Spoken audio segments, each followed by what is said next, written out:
And welcome to Monks Alive Sunday edition, I guess. Hadn't really planned on doing this, but then all of a sudden warm spell came in and I thought this is a great opportunity to go out for a hike. And so I did that and got some guests that they wanted to join me tonight. I am thankful for that. So I'm not having to sit here and sort of look at a camera lens and sort of imagine who all's out there.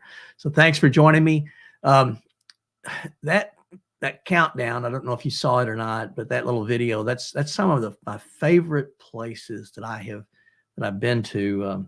A lot of that is taken from the Flint Hills Trail. It goes from Osawatomie, Kansas, along over to Council Grove, Kansas, and something that's called the Flint Hills Trail. And you're walking through the Flint Hills, and some people say that it looks like Ireland. I've never been to Ireland, but I can imagine and always want to go.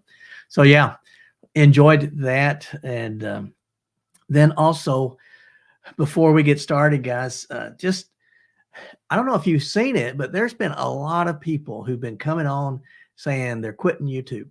And so I'm starting to put together the video for this hike. I want to give you just sort of the opening of that, and then we'll bring everybody on and go from there. I'm not quitting. This year seems like a lot of YouTubers are quitting. If you didn't hear, this might come as a surprise to you, but I'm quitting YouTube. On March 9th, I will be hosting my Last Theory episode. Incredibly lucky, but a dream job is still a job, and it's a job that keeps getting bigger and more complicated. I'm so tired. They're just quitting YouTube. They're moving on to something else. And these aren't just small channels like mine. These are big channels.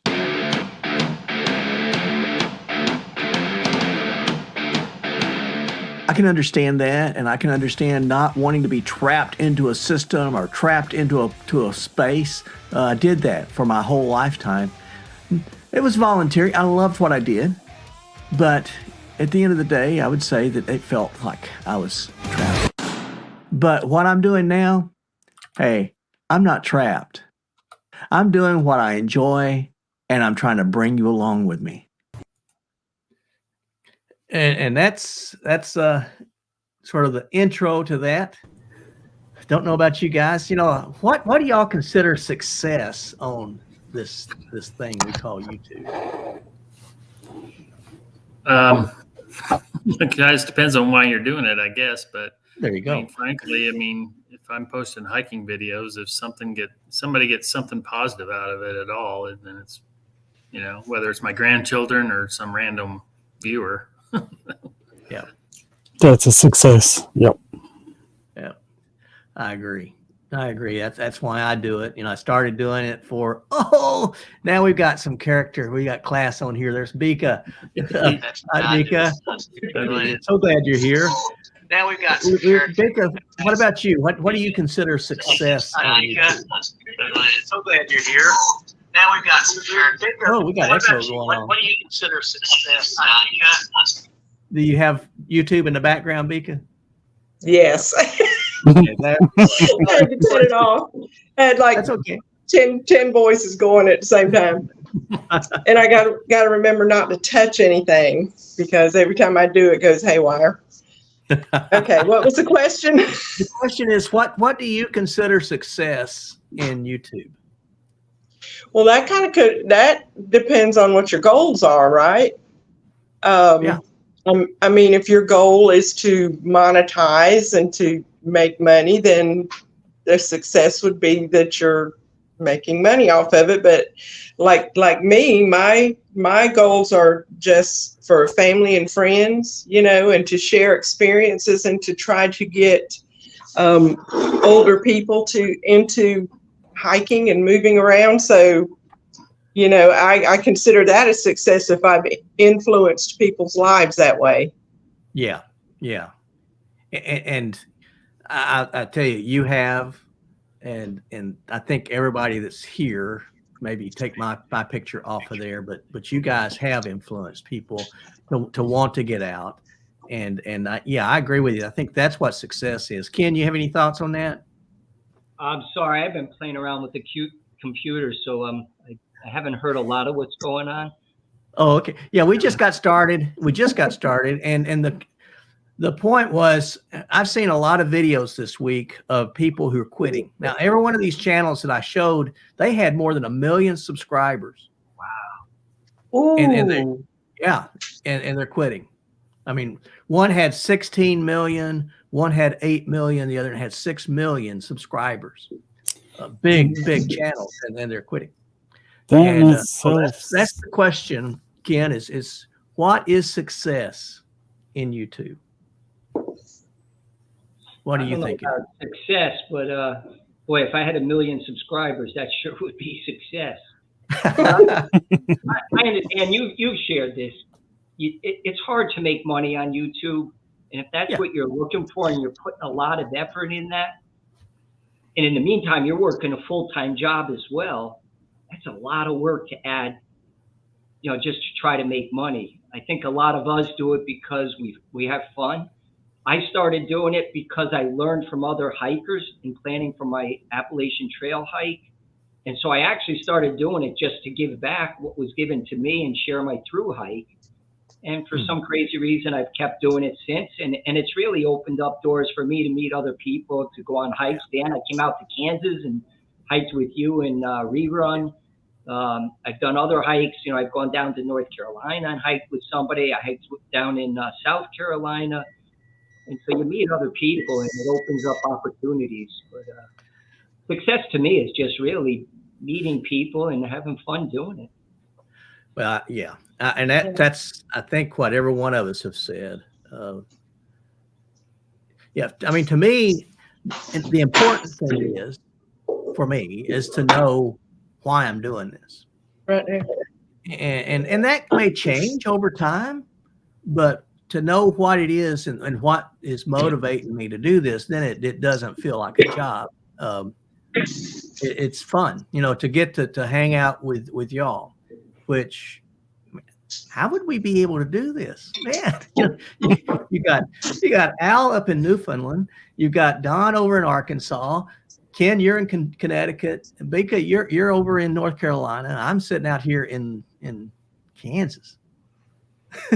Normally we have Tony down in Arizona. Yeah, Yep. yeah, and Max up in Wyoming. Yeah. You know, so to be able to get together, to share, and like Bika said, maybe inspire somebody, encourage somebody to get out, and You know, the little church that I'm working with right now, it's older folks that are there, and I'm finding myself sitting here trying to encourage them to live. You know, and if there's a way of doing that, and so drawing on me getting out, I mean, that seems to help me so we become examples, sort of like having cats that take us on adventures, right? Yep. I'm laughing because right in front of me, my husband is eating oysters, and the cats are sitting there begging.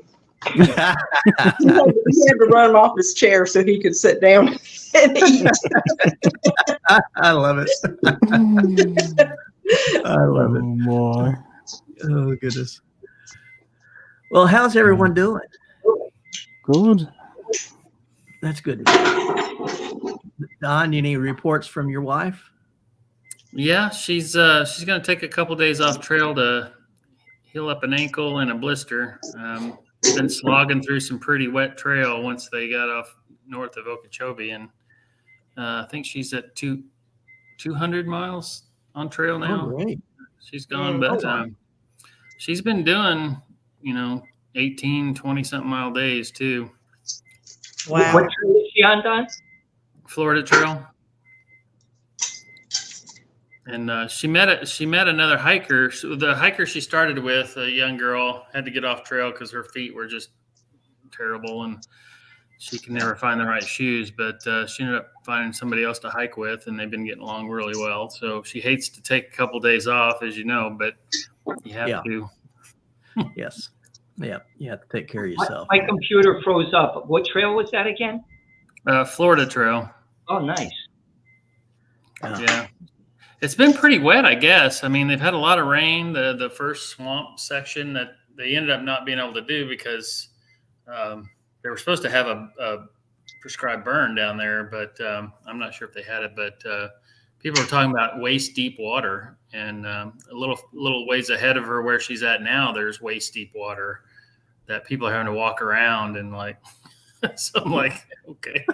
It's not going to keep dry like that. I was watching one guy this morning. He's about a week and a half ahead of her. He said something about, it was pretty uneventful today. I only saw 2 water moccasins. I don't like cottonmouths. I just don't. Maybe it's just growing up in Alabama. I just, yeah. Well, that's good. Tell her we're thinking about her. She's slogging through all of that. Man, I'm looking forward to meeting y'all coming over. April the 8th. I think we talked about this a little bit last week. April the 8th is the eclipse, and Okay. really looking forward to coming over and doing that. I'm trying to collect gear.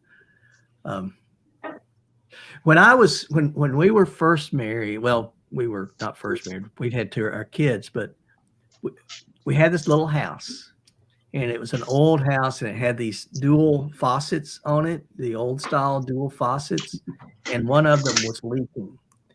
And so I went out to get the little rubber washer to replace the rubber washer and stop the leak in the faucet.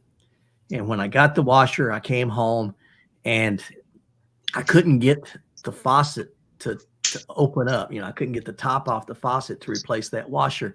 And I'm cranking it. And I finally went out and I got this humongous pipe wrench, and I put that thing on there and I cranked it. And when I did, I twisted that whole faucet off. Water's going everywhere. Turn it all off. So now there's no way to find a replacement faucet for this thing. It's that old. So I end up going out and buying a whole little vanity to go in there. So this 25-cent washer has now turned into a $250 vanity. And in this old house, the baseboards were real tall baseboards. And so the vanity was it didn't fit against the wall. So rather than carving on this new vanity, I didn't want to do that. So I went and got me a chisel and a hammer, and I'm going to cut through the baseboard and take out that one section and just sort of fit it up there. Well, plaster walls. So as I'm starting to chip away at the baseboard, I crack the walls, and these cracks, big wide cracks go all the way up through the walls. And so now I've got to go and get furring strips and drywall, and I drywall the interior of the bathroom, and then nothing fits. So I have to go get a toilet, and I have to go get a tub, and I have to. This 25-cent washer turns into like a $1,500 job. The whole back bathroom then. remodel. It did. That's the way. What? hiking Remodel does. your bathroom. I need You a know, washroom. you end up needing one little thing, and this it's a long story to get to where I want to be. The eclipse that's coming. I wanted to take pictures with the eclipse, and so I got a new camera, and it's a nice camera. And then I got a lens, one of these telephoto lens, so I could really get a good shot at the sun. And then I found out, oh well, if you're going to do that, you have to have special filters that go on your lens so you don't burn up your sensor in your camera. So I get this special lens or special filter, and now I need a special tripod so that it will all fit. This thing is turned into an investment to get, maybe I'm hoping to get, and watch it be cloudy that day. Make sure you get an extra battery just in case too. Yes, I've got 3. I've Okay. got 3 batteries. Next thing you get all set up down there, and then it's time the eclipse is happening, and then battery dead. Oh yeah, that would be No power. Yep, just flashing at you. Because anything like that ever happened to you? Oh no, I try to keep it simple. Yeah. Now, Two-Tail will get into all that, but go Yeah. from one thing to the other. But no, Oh goodness. Yeah, I know living in Al- old houses. That's where a 25-cent job turns into like $500 Oh yeah. in an In a instant. And it sort of teases you. It creeps up on you. Well, you've spent this much money, and you really need to get this one last thing, and that's not the last thing. So it's just, Just think of everything you learned about plumbing and in that I job. learned I don't like it. Yeah, and remodeling. I've never liked plumbing. That's what I really learned from that. I haven't liked it since. Well, In engineering school, we used to have to go and do plumbing, and I hated it. What's that, Ken? I have a confession. Is I did my through hike. My wife supported me tremendously on it. Yep. So I was going to do both bathrooms for her when I got home. I ended up redoing the kitchen, and then I redid one bathroom first, redid the kitchen, and that first bathroom scared me so much I haven't touched the other one yet. I'm afraid to go do it. Oh, so much work. That You know, is work. it's an old house. I wanted to go down to the studs. You start taking the plaster. You take that off, and the tiles are in there. They've got 3 inches of some type of mortar mix that they use Yep. to go against this metal in the back. Yep. That stuff is, and I started banging on it to get it out. I go in the closet out in the hallway, and all the plaster's falling off of the closet. And I'm afraid to touch it. Got on the lip. Yeah, that's why I know, plaster and lathe, they call it, and it's all built up. And so I knew that. And that's why I went and got furring strips, and I took those. Now, I don't know who's got that house today, and they probably think somebody was nuts in here, but I put furring strips, these little strips of wood, Yeah. and framed it out with those. And then I just screwed the drywall right onto that. So Did you put that on top of the plaster?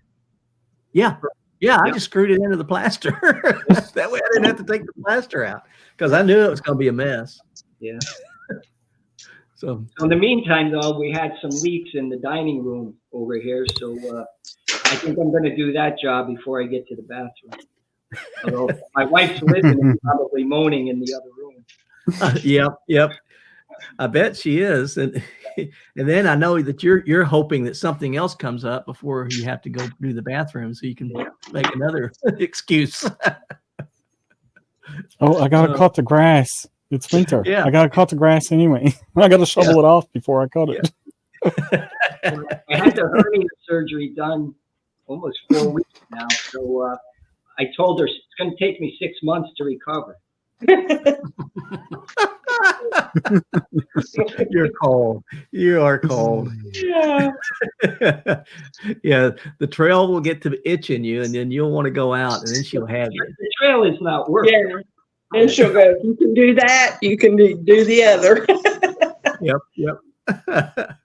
Oh You're goodness. allowed to hike when you're recovering.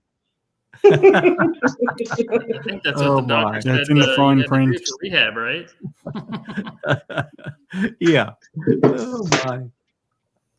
Well. Yep. Hey, I got another question for y'all. This thing. Trail cams. Yeah.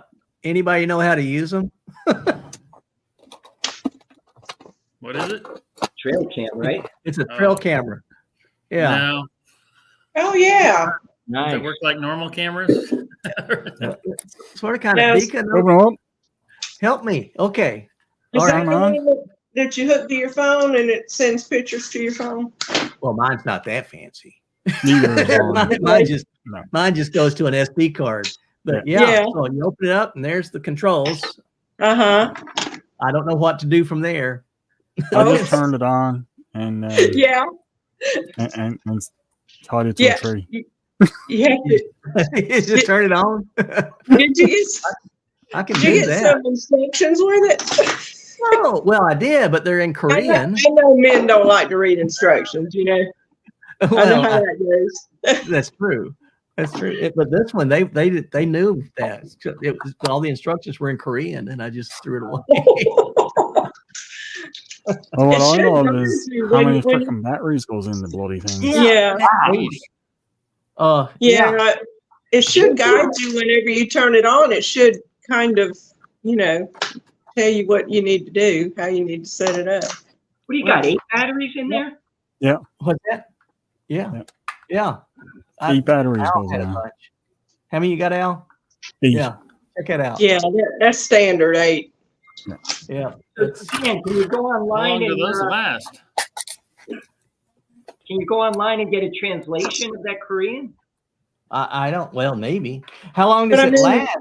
I don't know because I never have been able to.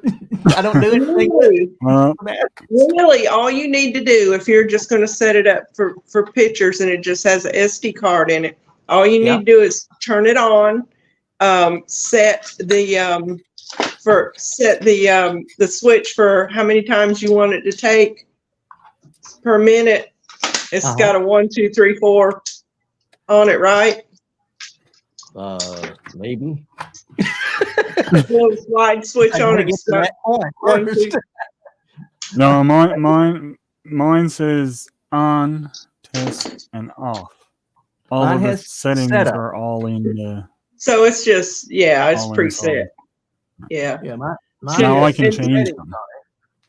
And Right. because you really, you don't need to set the date and the time and all that. If you just wanted to take pictures and it's on an SD card, just put it out there and turn it on and put the SD card in it. I Okay. mean, that's what we do on the deer stand and just go once a week and check it. Take the Well, card out and switch cards. I'm gonna carry the stupid thing out to the trail this week and see. I mean, it's just more weight, and it may be flung into the river out there if I don't get this thing to working. I'm just gonna see how far it'll sail. What I Because did you with need some extra weight, right? what I did with mine, Dan, was I turned it on and set it up in house and just played with it a little bit, played with some of the settings to see what it would capture and like the angle of the lens and stuff like that, just so you can get a little feel for how it works before you go outside with it. That's a good idea. But I need new batteries because mine is not coming on. So I'm not leaving those batteries in it because Yeah. you know what happens then. They'll corrode. If I throw this thing this week, I'll save the batteries and send them to you. Well, then it'll float. I'm curious where did you get them? Are they inexpensive ones? I'm thinking about getting them. We have a little bit of woods behind the house. Constantly have deer, turkey. I'm curious what else is running around back there. Yeah. So I'm thinking about getting one and setting it up. But do they Yeah, take pictures? I think this one was like $45. Yeah, It that's is. around how much I paid for this one. Okay. Yeah, you can get them pretty inexpensively. And Bass Pro Shop has sales on them every once in a while. And this would be an off season, so you should be able to get one pretty inexpensively. Yeah, now Yeah. you can go out and get some really expensive ones that hooks up to Wi-Fi yeah. and everything like that. Mhm. Yep. No. But If I'm planning those batteries will last a couple of months usually. Oh, really? Oh yeah. Oh, that's Are they- good. yeah, to know. because it only turns on when there's motion detector, right? Right. Are they Okay. rechargeable batteries or just regular Mm. batteries? Mine These- were just regular. Yeah, these are two double A's, I think. It's yours Yeah. double A's. But I was thinking maybe I can get a couple of rechargeable battery packs to go in it and Yeah. right? This one So has it's not like also that one. on the bottom, it has a port that I can plug in, Yep. and to do an external battery. Or a But- solar. I Yeah, don't the know how thing, long they the last. best thing about that is I don't have it here, but I got my battery bank, and if I go out into the check this and it's dead, I can plug the battery bank into it and see what's on it. Because the battery bank will act like a power source for it, but I wouldn't be able to leave the battery bank on it because you can't close it when you're plugged in. Oh, yeah, that's what I like about this one is that it's on the bottom, so you can plug it in. You can plug it in right there. You can plug in an extra battery. Yeah. Yeah. Mine is not like that. Mine is enclosed. Oh no, wait now. Do you have one? Because I these do. look a lot alike. See, I there we do. are. It's the little port Yep, on the bottom here. Yeah. I didn't even see that there. 6 Yeah, volts. yours and mine look alike. I mean, I don't know if it may be the same one. The They same could one. be. Very similar. Where did you get it to? I don't know. I was watching Dave, and Dave was doing all of these out by his bird bath. He had these trail cams, and he and I were talking. I said, I need to do that because at night, well, like one time I was on the trail and a whole pack of coyotes came right by my tent. I mean, I could have reached out and grabbed one by the leg. They were that close. Literally, they were right there. Got real quiet and they slinked all by the tent. There was about 12, 15 coyotes in there.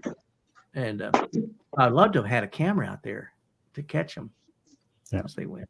But Well, that's the best thing about these. It's got the night vision and that. I got this on Temu. That's where I ordered mine. I can't remember where I ordered mine. But after he did that, Desmond, he said his trail cam, his batteries last forever. Bob says don't skimp on batteries. Harbor Freight, he tried Harbor Freight and they destroyed his expensive flashlight. I use a lot of Harbor Freight stuff, but I don't use their batteries. You're right, Bob. I'm gonna leave. No, you're better off paying more for the batteries and getting Yeah. the longer life out of them. Yeah. Yep.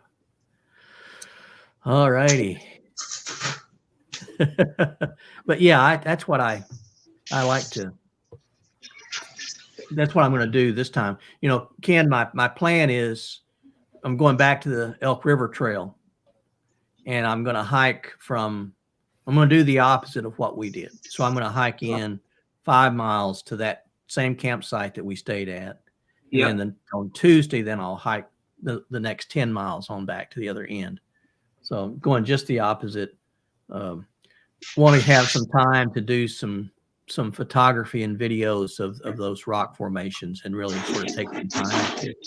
So are you going to take that camera and set it up somewhere out there and then come back and get it?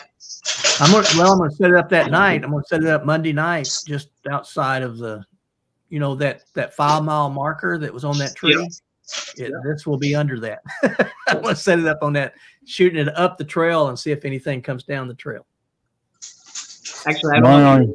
We Dave Collier had a live. When we were at that 5 mile mark, I actually was able to, kept cutting out, but I got in for a couple minutes. Yeah.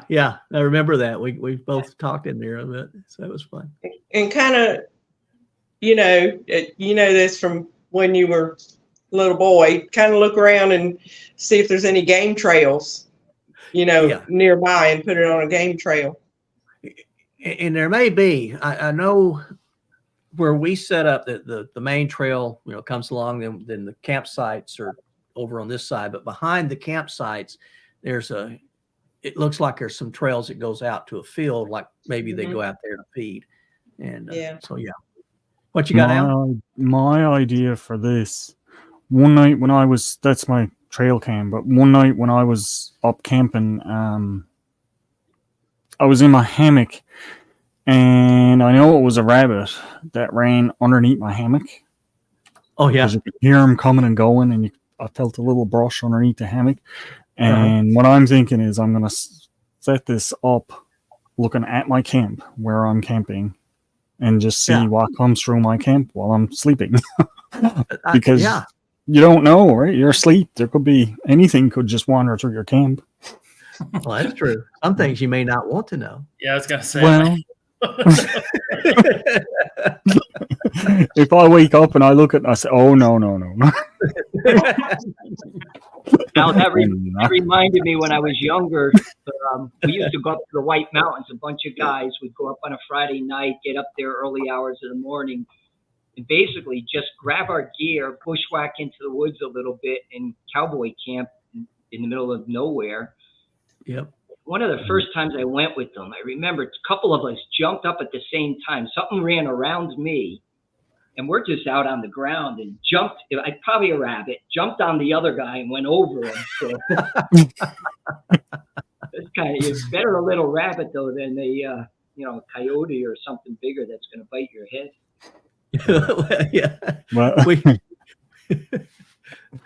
We went down to Cumberland Island, Georgia, and there was a group of us, and so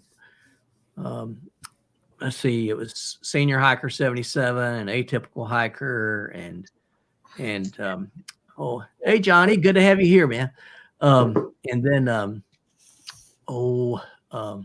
Ice Bear, and Ice Bear has this.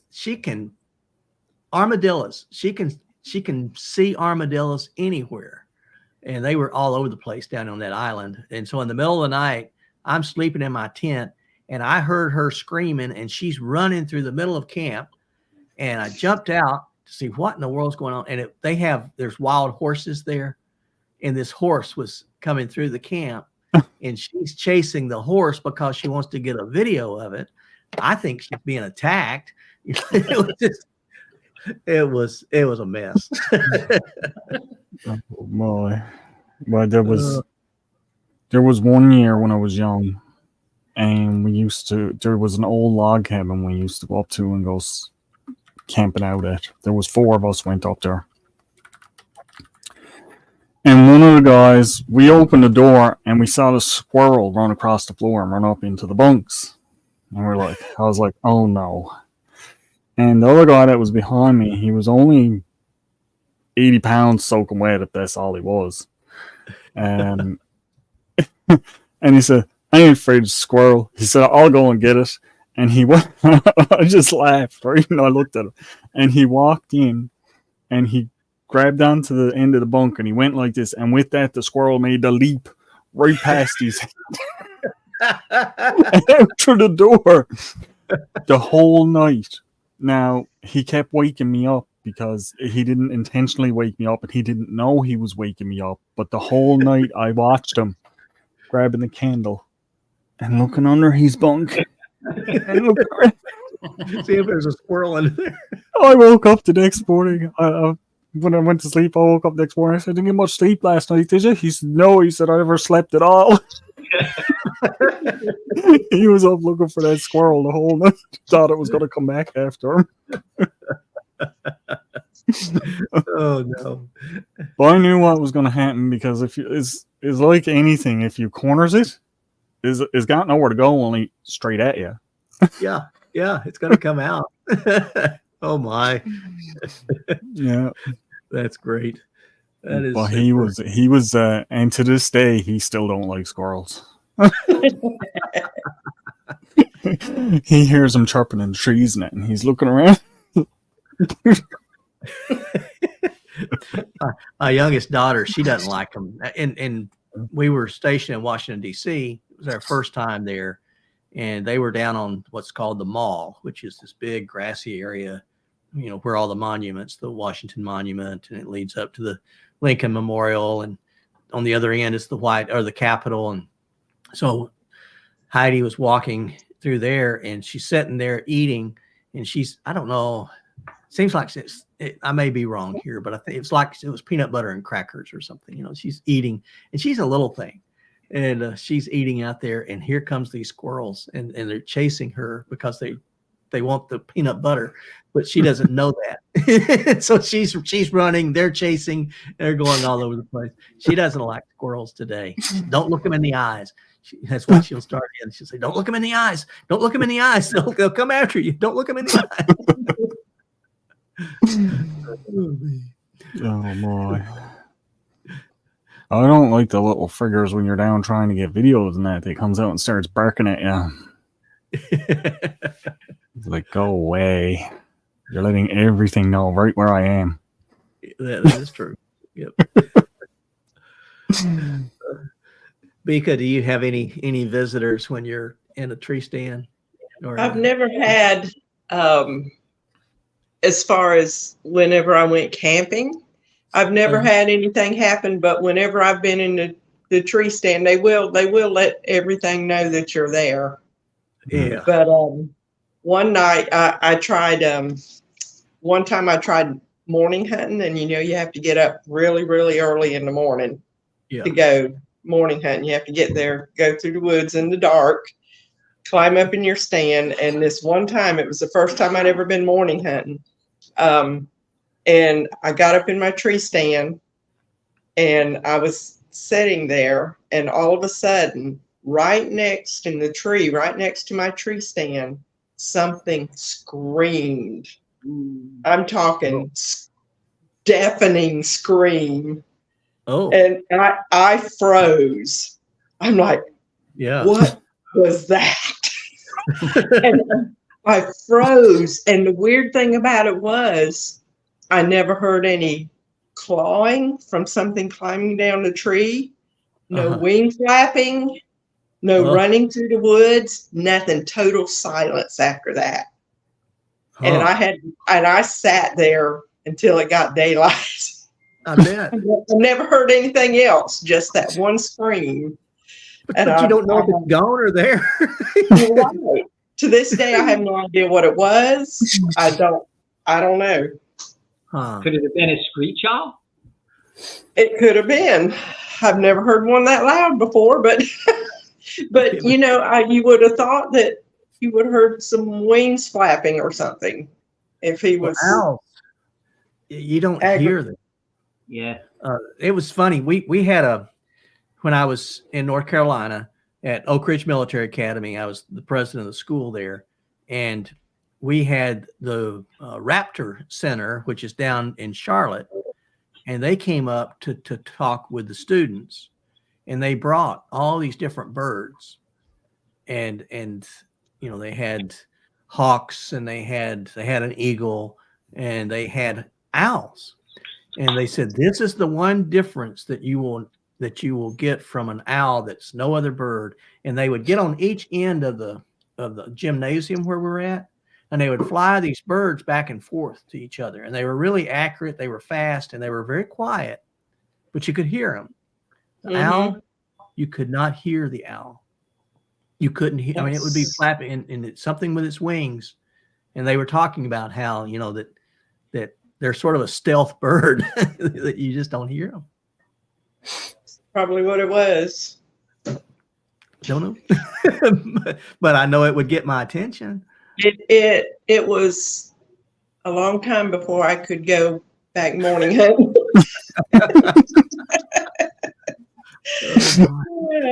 That was a scream squash. Yeah. Yeah. Beak, And then- I used to And hunt. then, huh? Oh, go ahead. Then there was the time that I was coming out of the woods, and it was dark, and climbed down out my stand and started out down the path. It was about a quarter mile back to the car, and something off in the edge of the woods, about 10 yards off, yelled like, it sounded like a pterodactyl. It's like, you know. I shined my light out there, and I was like, what was that? I didn't see any eyes. I didn't see anything. So I'm walking. So I said, I have to remember that I have a gun. So, okay, you have a gun, okay? So I start walking out, and I get further down the trail, and it does it again. And it's still about 10 yards out in the woods. And that thing followed me all the way out of the woods. And at that time, my husband was hunting in a totally different section, and he had to come get me. So I had to wait there until he came get me, that thing hollering at me. Now, since then, I have discovered that foxes make very strange noises.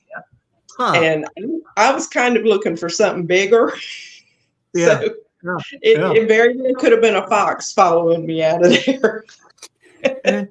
Yeah, when a fox can make a lot of different noises. They can even sound like they're actually laughing at you. Yeah. Like it'll sound like you heard somebody laughing over there. So, who's over there? It could be a fox. Oh man. I heard something similar on the OHT one night, pretty much all night, and I found out later that it was probably a bobcat. But it might have been a fox, but it had eyes very low to the ground. I got out and challenged it. Yeah. They can scream. It sounded like a demon. Yeah. That's what we used to have back home where I grew up in Alabama. There was one bobcat I guess they had a den down at the bottom of the hill, and they would come up that hill at night and screaming, and it sounded like a lady in distress. My dad got out several times with his shotgun to see if anybody was hurt or anything, and he'd go down the hill. Yeah. Yeah, Bob, he knows that foxes can scare the crap out of people. Yes, they do. Oh my. We have issues. I used to hunt in a tree up in Maine. It was just a big old hemlock, and we'd climb up and just stand on the branches about 5-10 feet up in the tree. And so when my daughter was young, I took her on one of the mornings. We went out in the dark, got back to, it's like 6 power line poles back on this property, cut in a little bit. So I said, I'm going to go up first. I'm going to pull my bow up. Once I get everything set up, then you come on up. And I got up to the top, started pulling my bow up, and I hear crunch, crunch in the woods behind the tree. So I yelled down, Leah, get up here quick. I never saw a kid. It's pitch black. She came up like a rocket. And we keep hearing the crunching getting louder. I finally get my light on it. It was a porcupine. Oh, wow. So, the noise, it sounds so much louder. Yeah. And, I thought, maybe there's a bear or a coyote, something backed up there. I got my little girl at the bottom. Get up here. Boom, she came up. But it was just a porcupine. We came down to the bottom of the tree and kept going. Things sound so much bigger in the dark. Yeah. Yep. Actually, on the way out of that hunt, it was another hunt. She was with me. We were done. We start walking up the power lines. It's mid-morning. Who's going to see a porcupine mid-morning? Here comes one out of the middle of the power lines to the trail we're on, starts coming toward us. She had a single shot 22. I said, you want to get a porcupine? She goes, yeah. So she actually, and I wouldn't let her shoot it if we wouldn't eat it. And she got the porcupine. Oh my word, that was the worst thing I ever had in my life. I've never heard of that.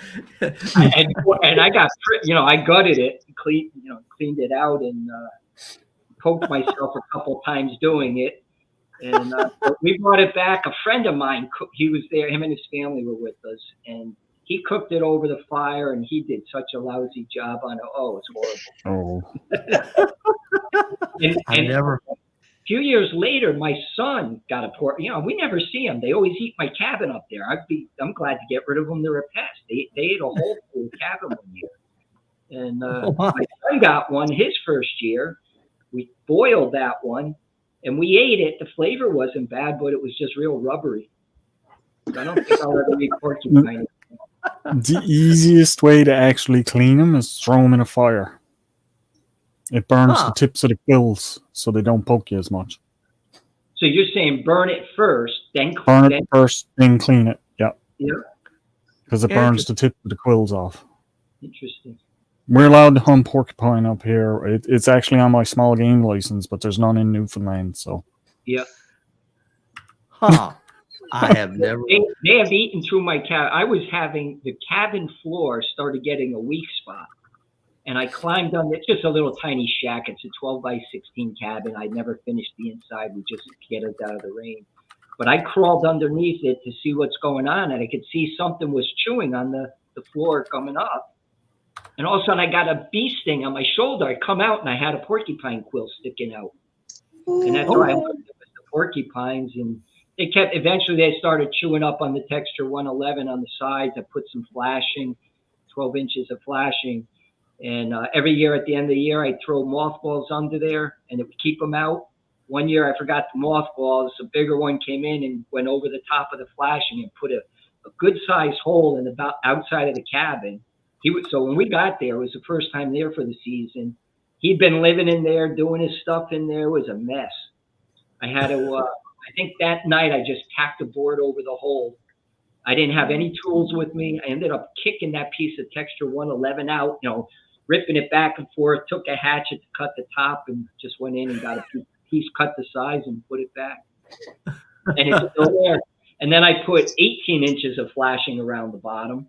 And that's what we have now. Huh. A little shack in Maine. That is fascinating. I'm glad we had this conversation because I learned about eating porcupines and burning them to clean them. I will never use those skills, just to let you know. but it's fascinating to me.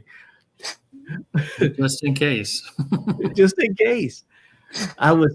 When we were stationed in Wisconsin, we went out into the training ranges there, and my sergeant major and I. So we're driving out through, and we stopped, and that was the only time I've ever seen porcupines in the wild. And here comes a mama and all her babies, and they came across and they climbed up in a tree right beside the trail road that we were on and was staring down at me as we drove by it. It was it's wonderful. Such fun. You didn't give him a hug? No.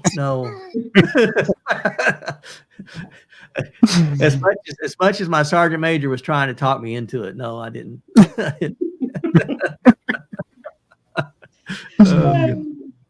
He was a good guy. He was a great guy. But yeah.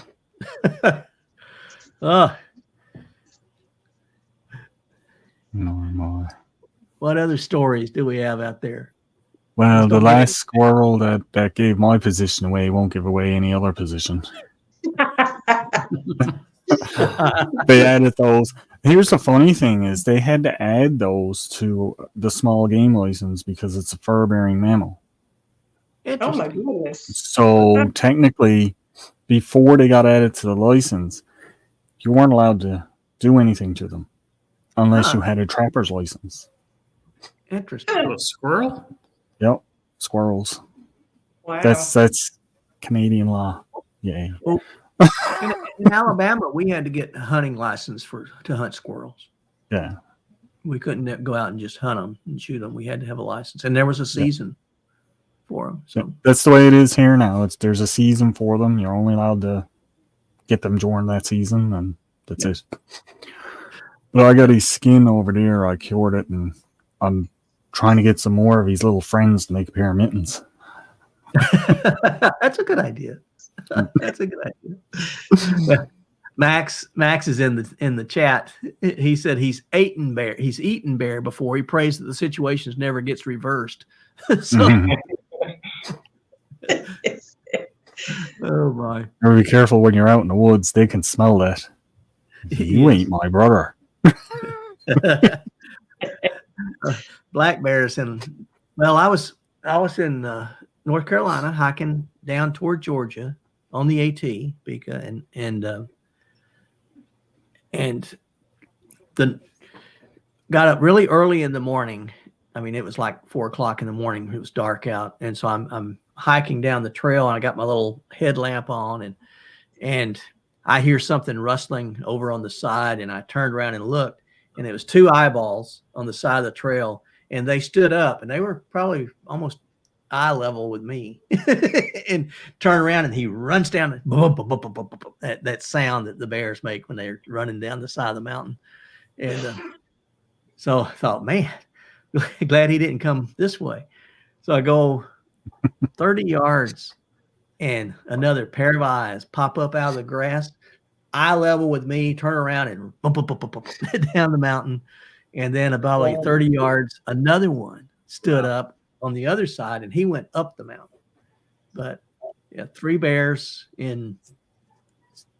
You didn't find Goldilocks? Yards. Didn't find Goldilocks. Didn't even find a bowl with any porridge in it or anything. But. Oh, I'm on. Broke up their party. Yeah. Have you heard about the golden bears? Golden bears? No. Yeah, they're a relatively new species, actually. Polar bears have been mating with brown bears. No kidding. So it makes a golden colored bear that's extremely aggressive. I was waiting for a punchline. You're serious. No, I'm serious. I'm dead serious. Yeah. Up north, up in the northern parts of Canada, they've seen some of them. They've been breeding, and they've seen. I think they've seen 2 or 3, not a whole lot. But because polar bear is protected species, Yeah. they don't know what to do with this. Huh. Because this is a bear now that's bred between Polar a bear that's not protected and a bear that is protected, and it's showing most of the traits of a polar bear, but it's living in the warmer climate. Wow. So Max has heard of them. Yeah. Max says she beat me to it, Al. I had not heard of this. I haven't heard of it. no, it's I guess if I've got one attacking me, I'm just going to shoot the brown bear side of it. Yeah, I was gonna say just kill half of it. Man. So these are called growler bears, right? I'm One not sure what the name they put on them. I or remember grizzly bear, Golden Yeah. bears.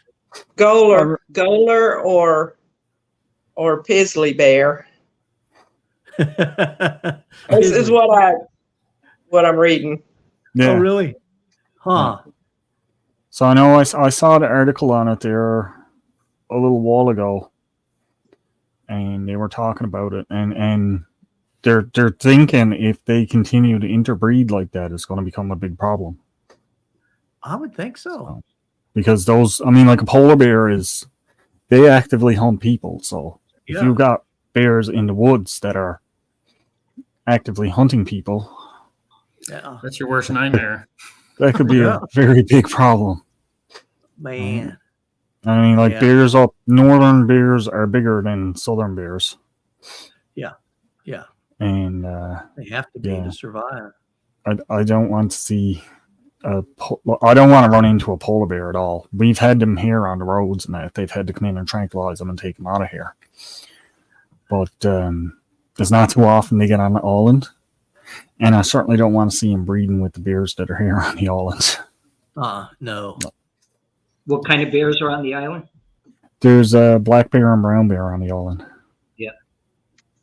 I don't want to see a brown bear either. I don't mind the black bear, but I'm not too keen on the brown bear. They're pretty big and aggressive too. Yeah. I'm with Ken. Thing is, most of the bears here on the islands will tend to avoid people. There's not a lot of places where they're getting into human food and human stuff, so that's in Newfoundland. There's lots of places where there's no people. Like, yeah, there's a lot of central Newfoundland is uninhabited. Huh. So that's where you get a lot of the bears and stuff like that. That's where they're hanging out to. Yeah. Past couple of years, I've been finding bear scat around in the area where I goes to just behind the house. Hmm. So That's one of the reasons I want to get a trail cam is, I'm in a regular neighborhood with a little strip of woods that goes between all the houses, eventually up to water company property way down the road. And I think a little black bear came and took my bird feeder off the front of the house. I heard a crash. I thought somebody was breaking in. I ran around the house. Eventually, I went out and saw the feeder down. Back of the bush that was under it was broken off. And then, so I figured it was maybe a big raccoon or something, but eventually I found some bear scat in the front yard. And we're just in a regular neighborhood. So I'd love to see other animals as well, but it'd be neat to see if every now and then a bear wanders through the back woods area. Oh. Yeah. Bob's talking about the elk population in Pennsylvania's made a dramatic recovery. Yeah, to see the elk moving, but then that may bring the bear down to that too. So, and wolves. one of the So that it is true about bringing, I think it was Al was saying, once you kill his buddy, he's going to smell it and come and get you. Yeah. You got to be careful about what you bring in your tent. On my Appalachian Trail through hike, I was good. I usually hung my food in the tree. Yeah. Once in a while, there's a bear box or something you can put it in. There was a few places like up in the White Mountains, you're camping on top of a mountain. There's really nowhere to hang it. The trees are all small pine trees or whatever, so you bring it in with you. But there was one spot I had a rash and I put some smelly foot powder on the rash, and it had a strong smell to it. Hung everything else in the tree, but I said, you know what? It's already on me. I brought the foot powder in the tent. And sure enough, that night in the middle of the night, large animal woke me up. And I'm pretty sure it was I don't know for sure, but it probably was a bear. Got a whiff of that smell, and thankfully he ran off when I started yelling at it. I was by myself. I forget where it was, somewhere down south, and by myself, started yelling, and he took off. Yeah. this is my best friend in the woods. Yeah. It's a 10-liter dry bag. Yeah. I put all of my food in here. I roll it up. Makes an airtight seal. It smells like smoke outside because I leaves it by the fire. Then when you clip it together, it's got two little rings, D-rings. String it up in the tree. Yeah. Yeah. I like those And rings. Nothing can. My belief is that because it's watertight, the smell is not getting out. Yeah. Yeah. Yeah. That's my Yeah. belief, but I could be wrong. I That's think- what I always put my food. I put the smelly stuff on my body because I had a rash. Yeah, And that was a mistake. that's what drew me in. I was saying, come and get me. I just seasoned myself here. Got some tenderizer on. Do any of you have a recommendation on bear canisters? Again, I may be doing a hike at the end of the summer with that teenage guy from North Carolina. And the areas we're going require bear canisters. And I've never had one, never used one. So I You may can just get a little one. It's probably about a foot long, maybe half foot to a foot. And how I many think it's days just a are couple food, though? inches. We might be out for we might be out for 4 or 5 days at a time before we resupply. There was, who was it that just did a video on bear canisters? Max did one. but I did ask him, but he said he's had his for years and he's never tried his is heavy. He's never tried a light one. Yeah. I do know that, the bear that stole my food bag, and let me just grab.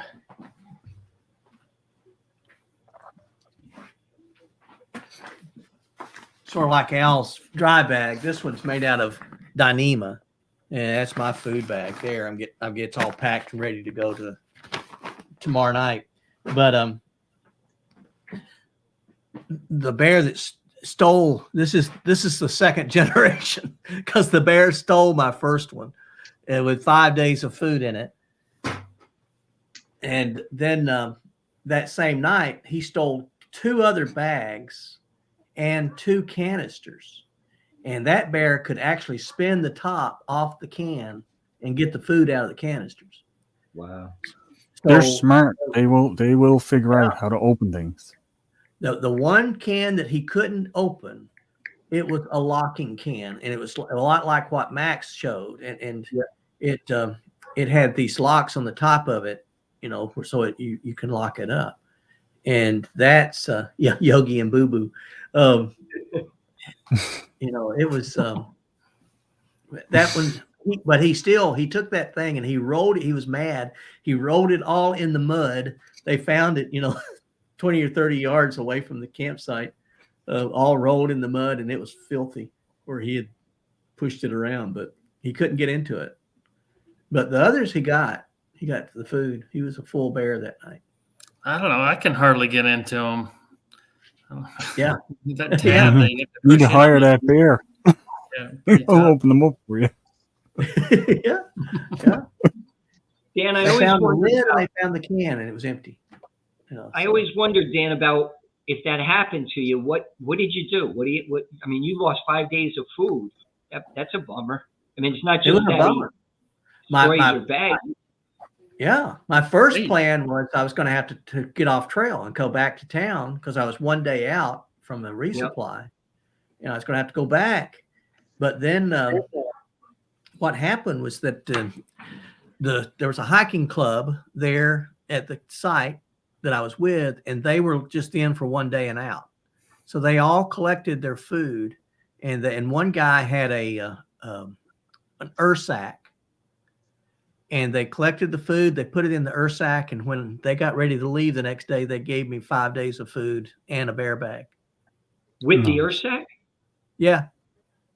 Wow, that was nice. And it was very nice of them. Now, I got their address so that I could mail that Ursack back to them because, that's an expensive piece of gear. Yeah. Oh, that was really nice. Where was that? Yeah. Where did that? That was it was down near Betty Creek campsite in North Carolina, just before you get into Georgia. When the bear gets my food, I want that group near me. They were super people. They were just wonderful. In fact, they still send me invites to come down and hike with them. And I said, I'm sorry, man. I'm 15 or 1,000 miles away from you now, so I can't do that. But You could have got away with the lighter pack for the next 4 days, though. well, that's true. I'd have been lighter too at the end of 4 days.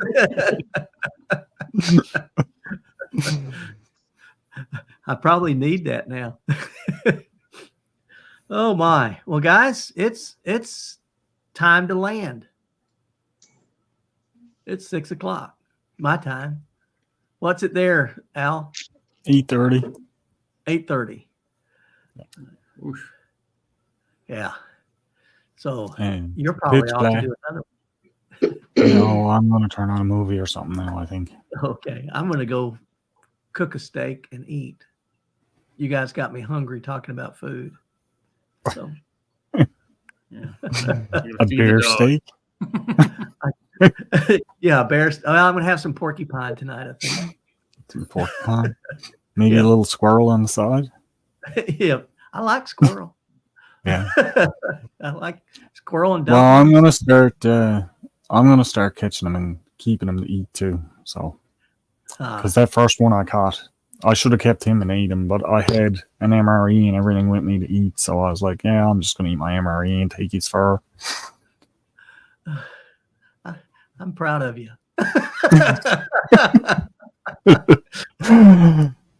Oh, Don, did man. y'all have MREs or anything like it? You ate well on the boat. Yeah, there was a once or twice. I remember one particular import period that they were working on the galley. So they had MREs for everybody to eat for like 3 weeks straight. And I just, and we're in port. So I'd bring in lunch. And if I had duty, I'd bring in more than lunch. But because, yeah, MREs got old after a while.